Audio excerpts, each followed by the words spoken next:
ginnaaw di ko yàqat. waaw loolu moom daal mooy itte ji nañ fexe ba sàmm ko ba kenn du jaar ci ginnaaw itam di ko yàqaat gannaaw loolu itam niñ ko doon waxee fii ci Colobane am na loo xam ne ni moo xaw a mel noonu ba muy demee itam jëwriñ ji njëkk ji dem na sol dàllam xool itam ña fay jaay ak ay jënd waaye itam xool mbooloo ma fa nekk ak askan wa gën a saafonte ak ñoom ci li nga xam ne itam moo doon taxawaay bi gannaaw yemul foofu nag ndax woolul na leen ñu fekk ko fa nga xam ne moo doon màkkaanam mu waxtaan ak njabootu Colobane googee ñu teewlu ci Aram Ndaw. waa Colobane la fi premier ministre dalal délégué général marché bi ñi fi teewal commerçant yi ñi fi teewal chef de quartier yi jigéen ñeek dëkkandoo yi muy beneen jotaay gannaaw ba leen premier ministre seetsee ci dimanche bi. xamal aussi njiitu jëwriñ yi ne ko 2004 lu mel ni am na ba mu am sax confrontation 2006 lu mel ni am na njeexital gi. préfecture la mujjee ñu waxtaan ci ba déggoo 2009 ñu xeex ci ba portante ci plainte ba ay menaces de mort am ci ñu dellu siwaat ci jàmm su li amaatee day mën ne terreau bi mi ngi fa ba tey te il faut que ñu waxtaanee ko mu jeex benn yoon. daanaka sax bi nga waxee yow dangaa wax ci ndax dëgg na problème bi du Colobane kese ñii Colobane am lem Colobane moo am Asalem moo am Castor moo am Kaolack moo am un peu partout Sénégal problème bi mooy marché sénégalais yi depuis l'indépendance ba léegi ni marché yi meloon noonu la mel dafa laaj ñu toog ñu defaraat ko. defoon nañu fi benn réunion interministérielle en 2018 bi marché Petersen lakkee ñu ne woon dañuy wax ñu teg agence modernisation de marché muy Promosem mais agence boobu bi nga tegee agence ba demul. waa Colobane wax seen jàmbat nu mu gën a yaatoo. lu ci bëri aju ci marché bu xat ak ay gàllankoor ci dëkkuwaay yeeg nekkin wi balay dara ministre de l'intérieur xamal leen lii. mais c'est la première fois que je vois un maire qui n'est pas destinataire d'une circulaire mu naan ministre de l'intérieur moo ma sant ministre de l'intérieur du sant maire dara dafa am li ñuy wax rek pouvoir déconcentré ak pouvoir décentralisé ma circulaire s'adressait aux autorités administratives est-ce qu'il y a eu des problèmes à Rufisque? Il y a eu beaucoup de problèmes à Rufisque. Le truc, il était bien encadré. Je pense que vous avez d'autres problèmes à Colobane. Tout le monde s'est engouffré dedans. Et c'est pas très bien. muy Colobane di feneen gouvernement bi daa bëgg problème yi am saafara premier ministre rafetlu taxawaayu ñëpp waaye tamit indi ay leeral. monsieur Bocoum li mu wax yëpp mun naa ko ne li nga wax yëpp d'accord naa ci à 100%. li mu wax yëpp. te di leen félicité it ndax patriotisme mi ngi commencé chaque jour ma wax na ko patriotisme mi ngi commencé sa kër ku nekkul patriote sa biir kër mënoo ko nekk ci sa koñ te ku nekkul sa koñ mënoo ko nekk ci commune bi waxuma laa ci département ci région ak noonu lay tasaaroo ba réew mi yëpp. donc li mu wax yëpp ci constat d'accord naa ci waaye monsieur Bocoum ñaar mooy problème bi bu njëkk mooy problème mu timing. gis nga loo gis dafa am nuñ koy régler am na régime buy doog a egsi parce que lii nit ñaa ngi koy dund depuis des années xanaa kay dinañ may tuuti régime buy doog a egsi mu cadrer li muy def proposer des solutions commencer dérouler loolu am na ci solo. premier ministre bëgg na tamit ñu xam ne pression du ci am.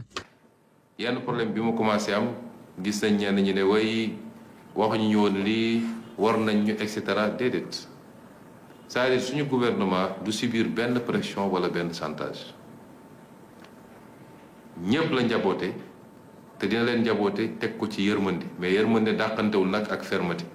kon quelquefois pour le bien des gens et pour le bien collectif di nga dëgëral waree mais dañ nekk ci réew moo xam ne rapport bi am diggante bi daan am bokk diggante état ak nit ñi mooy toujours rapport de pression la de chantage de menace bu état bi deful lii ñun lii wala état bi war nañu wala dootuñu ko woteel wala wotewuñu ko woon ngir lii déedéet nun nekkuñu ci dynamique gu xool ay mandat boo dee ñëw rek dina ñëw yàlla koy joxe lañ ci war a def nañ ko def mais mandat bi ñu jox nii pour ñu defar réew mi liñ ci war a def pour réew mi defarul nañ ko def bu ñu yeggee ci cappaandaw sénégalais bu ne dina xool est-ce que résultat ñëw na wala ñëwul mu xool nu muy tànnee ci base boobu moo tax autant duñu nangu ay riverains di régler seen bopp, autant it commerçant mënul ne sama njëriñu bopp rek laa xool ba tax dañ ma war a bàyyi parce que ndaw laa dama war a liggéey suñu deful lii dañuy dem agressé ji wala dañuy dem déedéet bëgg a liggéey du tax nga lor keneen loolu tam mënul ne et il y a un juste équilibre à trouver entre tout ça. kon ñaax na ñëpp ci muñalante waaye nag am na lu mënul ñàkk. li nga xam ne lu leer la te lu ñu mënul nangu te instruction yi ñu joxe nag fépp la ci marché yépp ci Sénégal ci fépp la mooy tali bu ñu defar nag boo goudronné ko defaral koy trottoir mënuñu nangu nit ñëw bloqué tali boobu ba oto mënatu faa jaar kooku moom duñ ko nangul kenn parce que loraange weesuwut loolu dërëm bi ma war a am warul tax ñu bloqué benn tali carrément ba oto mënu faa jaar kooku du bokk ci tolérance bi bu weesoo loolu nag yaa ca des la ñuy ñaan ñépp muy riverains yi muy commerçant yi mooy ñu muñalante tuuti kon ay mesures d'accompagnement en attendant les mesures structurelles yi nga xam ne ñu ngi terminer togg gi te dinañ ko lancer ci fan yu néew di ci woo ñépp nag ñu jàpp ci mesure d'accompagnement mënul ñàkk ci solution yi ñuy wut. bu weesoo Colobane premier ministre bëgg na kàddu yi ñëpp bàyyi ci xel ndax du Colobane rekk am problème marché yi dund yi le jafe-jafe bari nañ kon premier ministre ne nañuy farlu rekk ci mesure d'accompagnement yi du gunge commerçant yi waaye buñ leen gunge ba noppi la ca war ci liggéey ñu mën koo matale. jërëjëf Aram ba tey itam ci xabaar yi xam la déggoon nañ leen ne dinañ leen indil nimmiku bi nga xam ne moom la jëwriñ ji ñu dénk lépp lu jëm ci wàllu biir réew mi te mu jaboote waa sapeur pompier demoon nimmiku ji leen xam naa ni incha allah ci yeneen xabaar yi dinañu ciy dellu si buñ ci yàlla yóbboog jàmm mbokk yi kon loolu moo di fi rusoon ci yàlla xabaar dëppoo ak li nga xam ne moom lañ ci loon ci yàlla waxtu li ñuy def nag moo di leen ñaanal gàll mu ci dee ci géeju xew.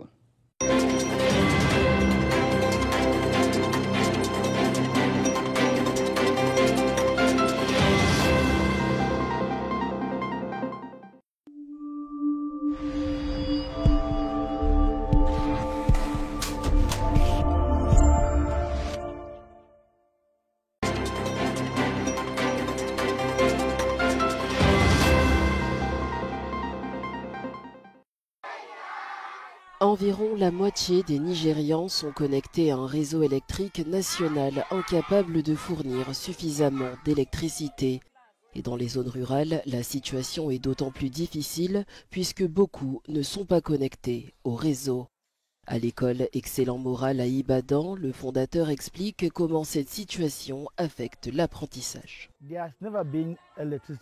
Il n'y a jamais eu d'électricité ici. Nous avons fait des efforts rigoureux pour obtenir un transformateur et nous connecter au réseau national. Mais jusqu'à présent, nous y travaillons encore. Cela affecte tellement de choses ici, en particulier l'éducation. Car de nos jours, l'apprentissage va au-delà de l'écriture et de l'écoute des enseignements. L'éducation est devenue numérique. Et sans électricité, on ne peut rien faire. Les établissements scolaires nécessitent des générateurs alimentés à l'essence ou au diesel, mais avec la suppression des subventions pétrolières, les coûts du carburant ont augmenté. Notre principale préoccupation est cette école, nous ne voulons pas la perdre. Beaucoup de gens partent sous prétexte qu'il n'y a pas de lumière. J'ai des proches qui ont déménagé simplement pour cette raison. Et lorsqu'ils partent, nous perdons des élèves, car certains doivent partir avec leurs parents. Les coupures d'électricité affectent aussi l'éclairage et la ventilation des salles de classe, rendant l'environnement d'apprentissage difficile pour les élèves et les enseignants. Et Bounola Akinwale, propriétaire du café Nature Street, partage les mêmes défis. Elle craint pour l'avenir de son entreprise. Si rien ne change ou que la situation empire, je vais devoir changer ma façon de travailler.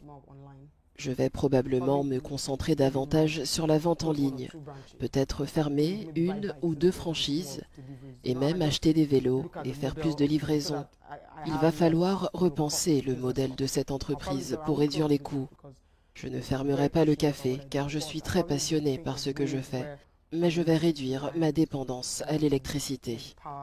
Dans un pays où le soleil abonde, l'énergie solaire offre un espoir, mais convaincre les investisseurs de financer des projets reste un défi.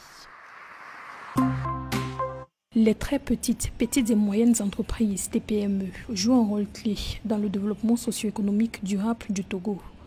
Selon le ministère du Commerce, ce segment constitue plus de 90% du tissu économique national. Les TPME contribuent à hauteur de 40% au produit intérieur brut togolais et génèrent 60% des emplois. Les données du ministère révèlent que 75% des emplois dans le secteur privé sont générés par l'ensemble des TPME et qu'en moyenne, une TPME crée